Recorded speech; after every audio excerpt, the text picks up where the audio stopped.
प्रदोष के दिन का आपको बधाई कल हमने दी थी कि प्रदोष की आपको बधाई हो। प्रदोष शाम का जो समय होता है, प्रदोष काल जो होता है, उसका वर्णन जब हम करते हैं, ये प्रदोष की पूजन का विधान किसने बनाया, ये प्रदोष की पूजन का नियम किसने बनाया, ये प्रदोष की संध्या काल का, प्रदोष के समय का पूजन का विधान कौन बनाया, ये प्रदोष के समय पर एक बेलपत्र चढ़ाने का विधान किसने बनाया, प्रदोष के समय पर एक समीपत्र चढ़ने का विधान किसने बनाया। प्रदोष के समय पर अगर मान लो कोई भिखारी से भिखारी व्यक्ति भी है जो ठेला चला रहा है, उसके पास में खाने के लिए कुछ नहीं है, फटे कपड़े पहन रहा है, उसकी जिंदगी में कुछ भी नहीं बचा और कर्जे में लदालूम हो गया, एक चावल का दाना अगर वो प्रदोष के दिन, प्रदोष काल में शाम के समय पर शंकर के शिवलिंग पर चढ़ा देता है तो 3 या 4 प्रदोष में उसका कर्जा चूकना प्रारंभ हो जाता है। प्रदोष का विधान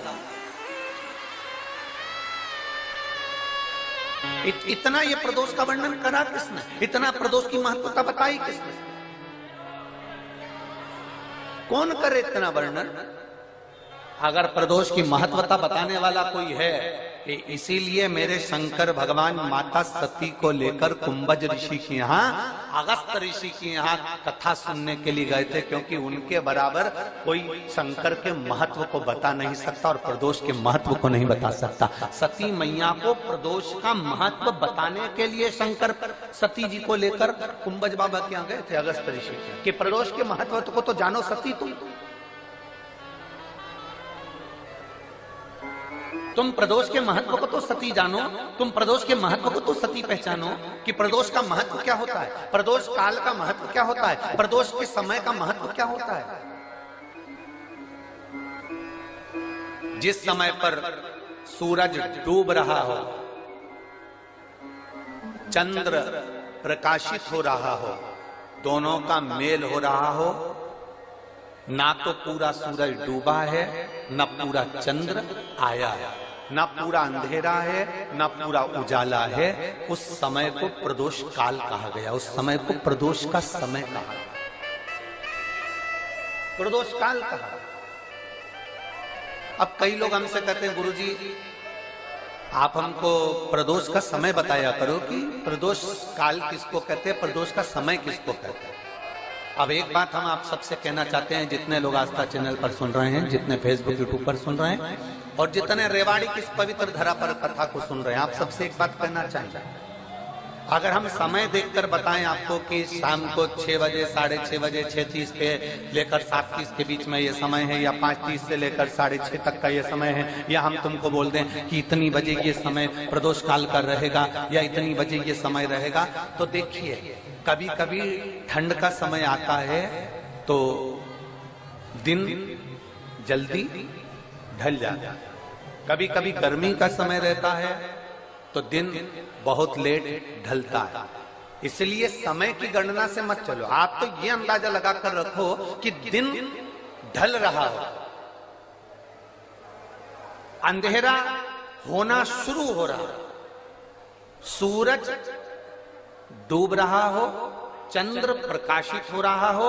अंधेरा अपना काम कर रहा है, सूरज ढलता जा रहा है, दिन कम होते चले जा रहा है और अंधेरा थोड़ा बढ़ते चले जा रहा है। इन दोनों का जो मिलन का समय हो, अब वो कितनी भी बजे, आप तो बस उसके मिलन का समय निकाल लो, वही समय प्रदोष काल कहलाता है, वही समय प्रदोष काल। सुनना महाराज, सोमवार की प्रदोष पड़ती है तो शंकर भगवान कैलाश पर निवास करते हैं, मंगलवार की प्रदोष पड़ती है तो शिव काशी में निवास करते हैं, बुधवार की प्रदोष पड़ती है तो शिव रजत भवन में निवास करते हैं, गुरुवार की प्रदोष पड़ती है तो शिव गंगा के स्थल पर निवास करते हैं, शुक्रवार की अगर प्रदोष पड़ती है तो शिव नीलकंठ पर विराजमान होते हैं, शनिवार की अगर प्रदोष पड़ती है तो शिव शमी के वृक्ष के नीचे रहते हैं, और रविवार की जब प्रदोष पड़ती है तो शिव बेलपत्र के पेड़ के नीचे निवास करते हैं। महाराज ये एकादशी शंकर से कह रही है कि आपका स्थान ये नहीं कि आप कैलाश पर मिले, उस बार को, उस तिथि के दिन, उस अनुकूल।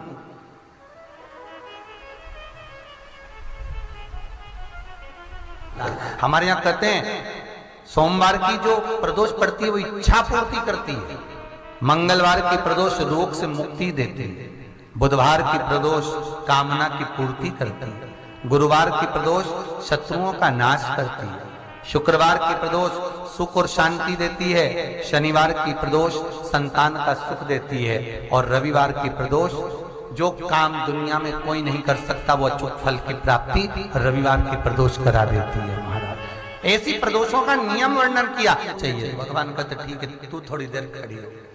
एकादशी सम्मुख खड़ी हुई, पार्वती जी ने जिस अंगुष्ठ का जल पीने के लिए लिया था हाथ में, बस पीने ही वाली थी, शंकर भगवान ने वही हाथ में जल लेकर एकादशी के हाथ में उसको देकर कहा ले, ये मेरे द्वारा निर्मित एक व्रत है जिसे त्रयोदशी के दिन तूने मांगा है, मैं तुझे देता हूं। आज इस व्रत का फल मैं तुझे प्रदान करता हूं। अब तू जिस जीवात्मा को लेकर जाएगी उसका पाप प्रबल नहीं होगा। किसी स्त्री पुरुष बालक बुजुर्ग जो भी होगा जिसने प्रदोष का व्रत करा होगा वो जीवात्मा को तू किसी फल की कामना से नहीं स्वतः ही लेकर चली जाए, उसमें कोई कामना नहीं है। बन सके जीवन में 11 प्रदोष या 26 प्रदोष करने के बाद आप उसका उद्यापन कर विराम भी दे सकते, पर जीवन में एक बार प्रदोष का व्रत मौका मिले, जिस कामना से जिस दिन का भाव आपके मन में आए कि मुझे रोग से मुक्ति पाना है तो ये प्रदोष मुझे करना है, मैं और रोग मुक्ति के लिए हम मंगल जो भी आपके मन में आ रहा है, संतान प्राप्ति के लिए शनिचरी प्रदोष आप उसका स्मरण करें। फिर लिखा शिव महापुराण में बड़ा सुंदर लिखा वेदव्यास जी ने, मान लो आप प्रदोष का व्रत नहीं कर सकते, आप अगर व्रत नहीं कर सकते तो प्रदोष के दिन प्रदोष काल में शाम का समय सूर्यास्त का कुछ पल कुछ घड़ी के पहले से लेकर बाद तक का प्रदोष काल के अंतर्गत आप शंकर जी के मंदिर में जाकर 1 लोटा पानी 5 बेलपत्र भी अगर समर्पित करते हैं तो संपूर्ण प्रदोष का फल आपके भाग्य में प्रबल हो जाता है। शत में नमक का सेवन वर्जित होता है, कारण